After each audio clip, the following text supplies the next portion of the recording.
Good afternoon, everyone. Welcome to our webinar, our continuing series on the American History course. Today we're going to be covering the Great Depression lesson within Lesson 6 in American History. My name is Paul. I am the social studies teacher here at Penn Foster High School. Some quick little information about our program, and in terms of contacting the Education Department, you can do so by phone, 1-888-427-1000.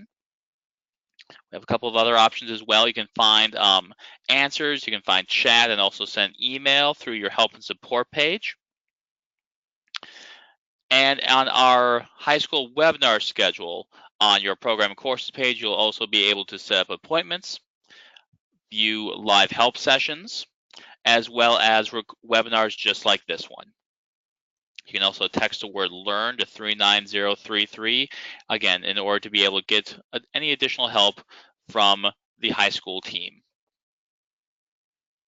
In today's webinar, we'll be covering three major topics, looking at the events that led up to the Great Depression, how President Hoover explained Hoover's reaction to the Depression and the bonus army, and then finally understand the social and cultural effects of the Great Depression.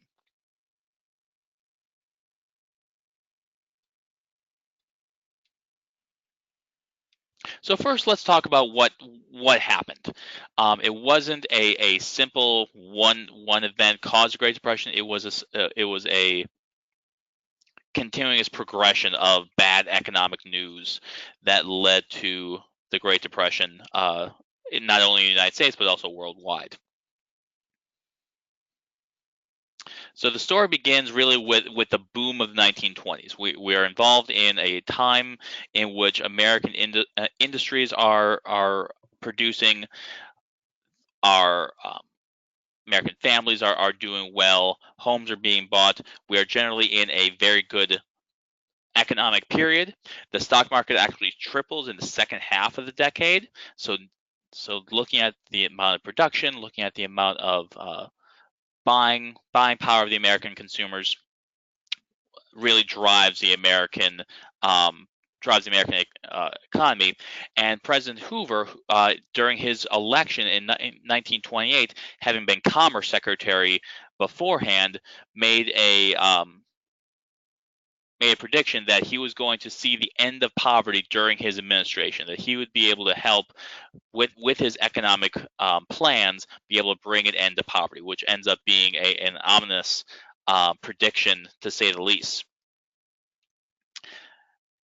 What really drove the economic boom and what really kind of set up the eventual depression was how stocks were bought, and many of them were bought in with very what's called risky margins. That American consumers were taking out taking out loans with very high interest rates, and wealth was generally very concentrated in the upper levels of American society. Those in middle class, working class, they were, some of them were in the stock market, but very few of them. So generally, the wealth was concentrated in that upper classes in American society. We start seeing the loss of value when we start seeing stocks being sold at high levels, but no one buying them at that same level. So we start seeing the price is essentially based on the value of owning the share of the company. If people are not buying those stocks, the price begins to fall, and people are just kind of investors are waiting to find that the price that they feel is equal to the value of that stock.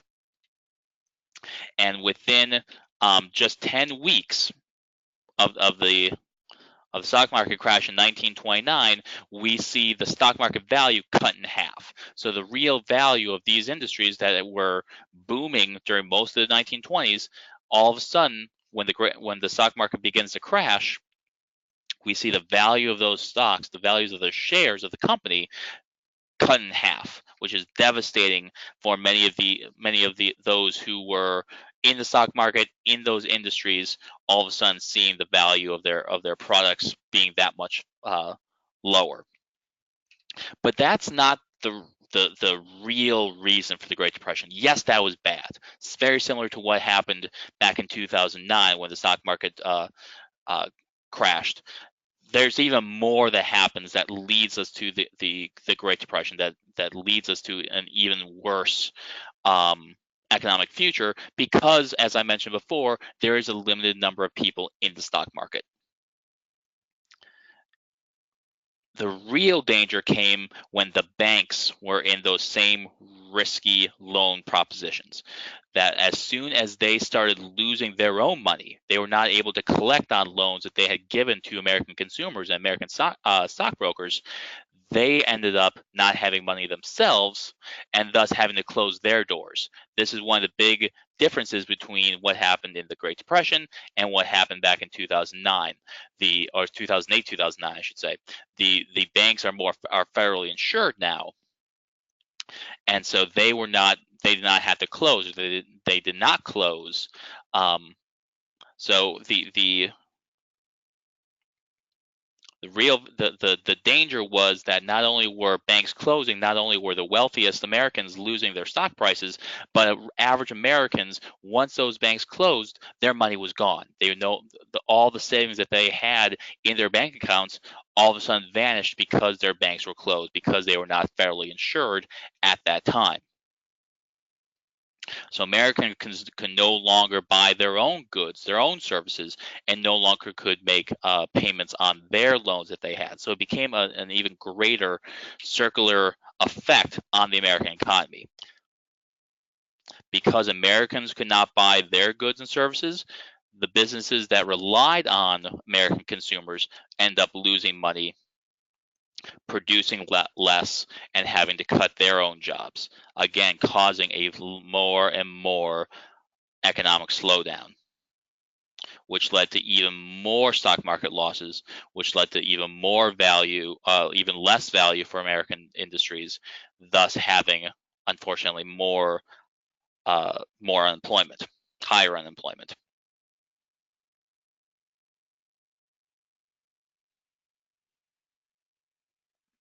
And we begin to see not only an economic depression, but just a psychological depression, that Americans begin to have to make very tough choices between either their wages or their hours cut or being fired outright. Private charities began having to rush to try to meet the demands of people coming, Americans who just a week ago may have had good paying jobs, were all of a sudden in bread lines, looking for charities, looking for the ability to just have enough food to have on their tables. Most Americans were now having to scrape by with part-time jobs, by having multiple odd jobs, and sadly, in some cases, just having to search for table scraps, looking for just enough food, again, for their families to eat or for themselves to eat.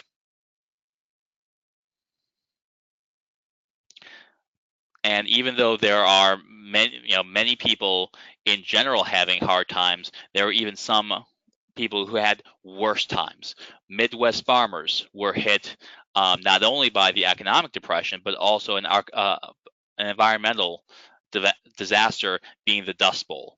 That many of them having crops that did not get the water that they needed to survive, causing the Dust Bowl, causing farms to close down, causing people to have to leave their rural homes and go find work elsewhere. African American workers were most likely to be the first to be fired or be laid off from many companies. We start seeing a mass migration of Latino immigrants, Latino Americans. In many southwestern towns, they were given cities were handing out free tickets to go to Mexico. Many of them were trying to. There was a lot of violence in Hispanic and Latino immigrant communities. And in general, we sadly see a federal government silent.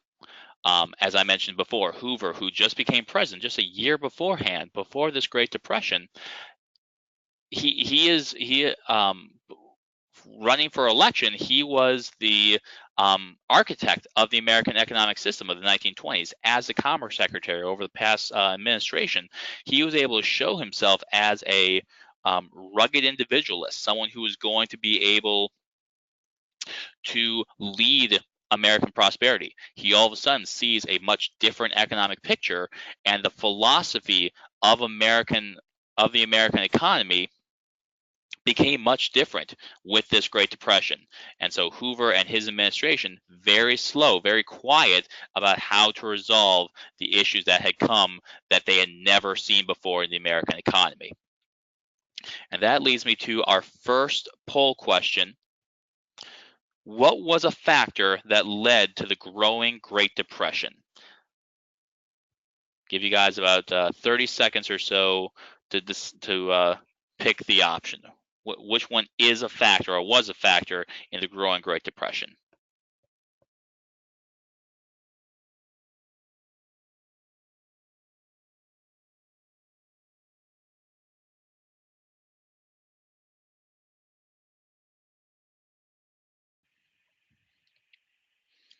All right, finishing up.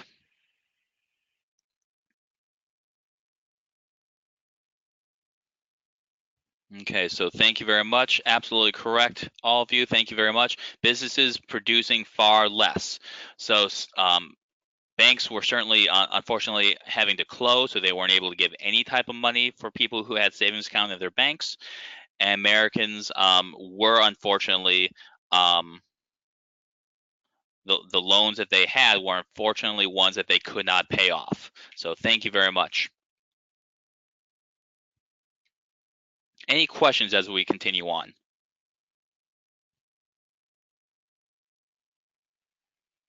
All right, please make sure that you to post questions as I'm going along, and I'll do my best to answer them.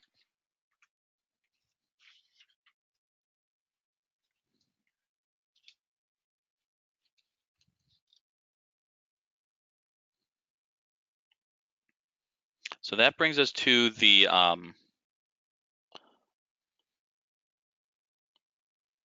so that kind of resolves our first objective of looking at the American economy. And as I mentioned, again, Hoover is silent on this. This is an economic catastrophe that no president has ever seen, and Hoover is unable to figure out how best to serve this. And Americans themselves are falling farther and farther. Not only in an economic depression, but psychological one. And groups and there were different groups, as I mentioned on the last slide, that were hit hardest by the Great Depression. Another group that sadly became much harder on this were those veterans of World War I. Just a decade ago, they were serving in Europe as fighters, as trying to revolt or fight against the Germans and the Axis powers. When they came home, they were supposed to be promised in a bill in 1924 a $1,000 bonus to be able to from their war service. In the subsequent years, much like we unfortunately see veterans today, and as we approach Memorial Day, many of them become unemployed, many of them become sick, many of them lose their savings from the same ways as we just talked about, by bank closings, by the stock market crashing. Many of these veterans are now looking for an early payout. They need their money not in 5 more years, but now. And as a group, they begin to organize and travel to Washington. They set up a shanty town built across the Potomac from Washington, D.C., the Potomac River, and tried to convince Congress to push their bonus checks up to 1932 for them to be able to get that bonus money. Washington, in particular, the Senate rejects the bill. And at that point, most veterans decide to leave. They're saddened by the fact that Washington the Senate, that the president rejected their request. And Hoover believes that they are becoming a security risk. Those veterans who remain in those shanty towns. Hoover decides that he is going to send the Korean War veteran. I'm sorry, the war veteran General MacArthur to drive out these veterans. He and MacArthur tried to convince America that it was based on security, based on belief that some of the Bonus Army veterans were communists, were socialists, were those who were just trying to be agitators to the American economy. Most America decides to reject that, believing that Hoover was lying, that MacArthur was too aggressive. He actually sends out, uses tear gas, he uses tanks to destroy the shanty towns that these veterans were living in, trying again to protest peacefully, trying to protest against the Senate and to the president. But the backlash by the public really damages any chance of Hoover being reelected in 1932.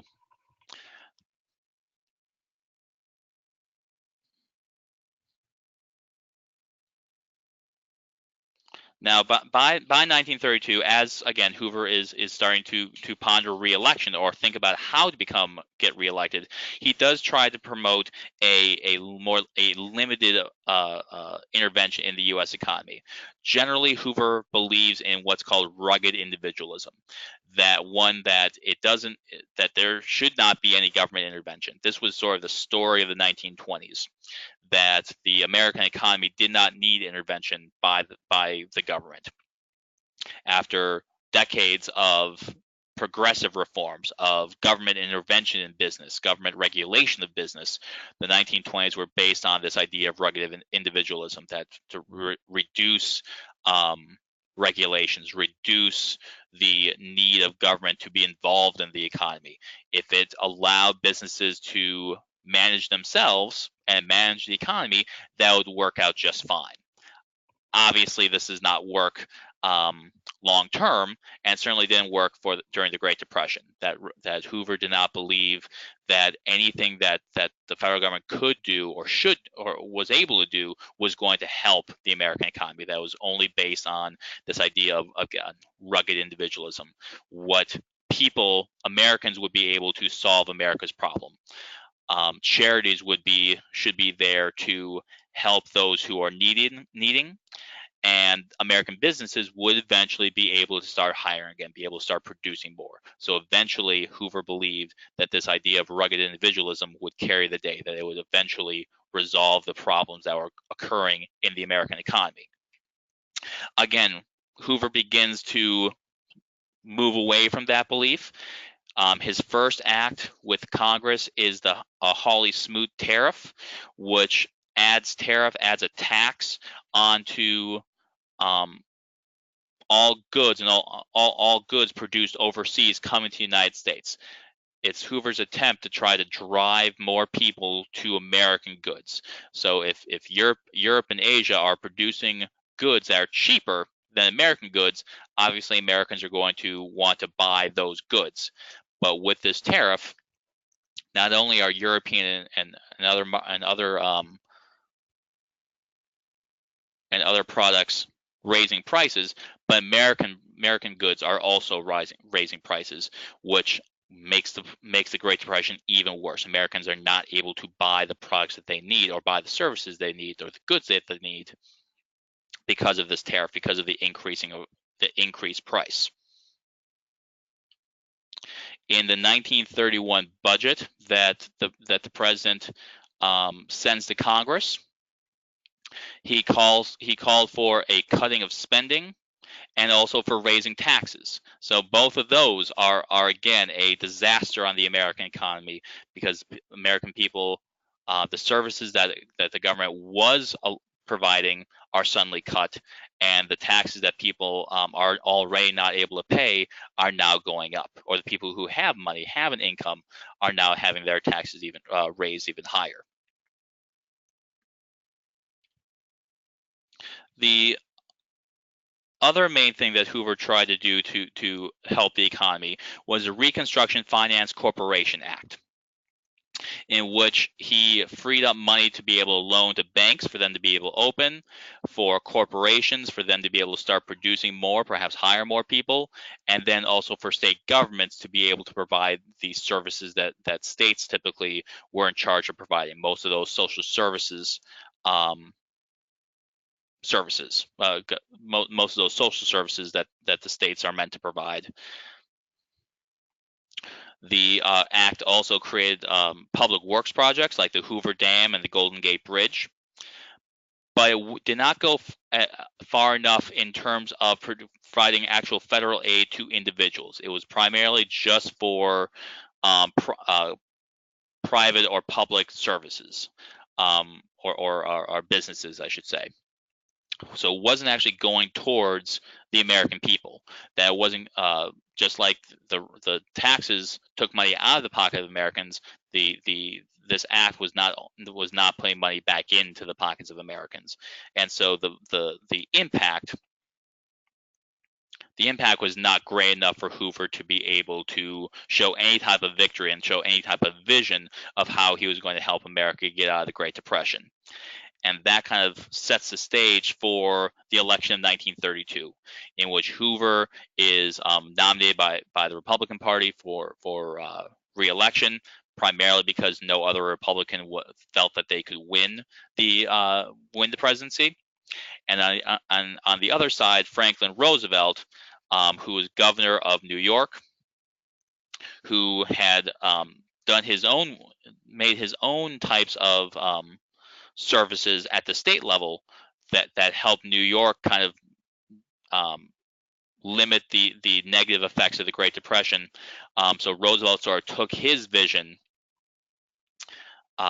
towards fixing the Great Depression, or resolving the Great Depression, from his New York policies. And as I'm sure we all know, Roosevelt does win the presidency in a huge landslide. And his Democratic Party also wins the majorities in both the House and the Senate on their New Deal for America, on their policies of more services for the American people to be able to get out of the Great Depression.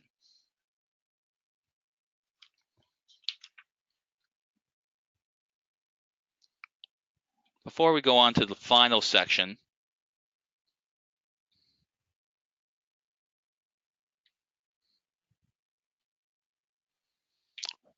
our second poll, I'm sorry, our next poll, what was the effect of the Bonus Army March?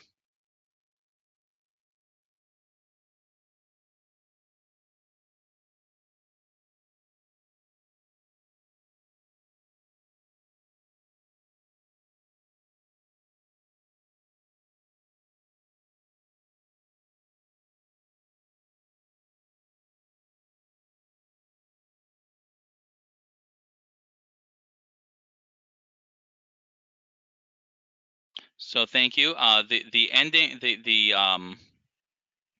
poll answer, Hoover did try dismissing them. So unfortunately, no real resolution was attempted by Congress. Congress rejected the bill to allow the Bonus Army to get their bonus early. And then our last poll question: what was not a benefit? What was not a benefit of the Finance Corporation Act, the Reconstruction Finance Corporation Act? What was not a benefit?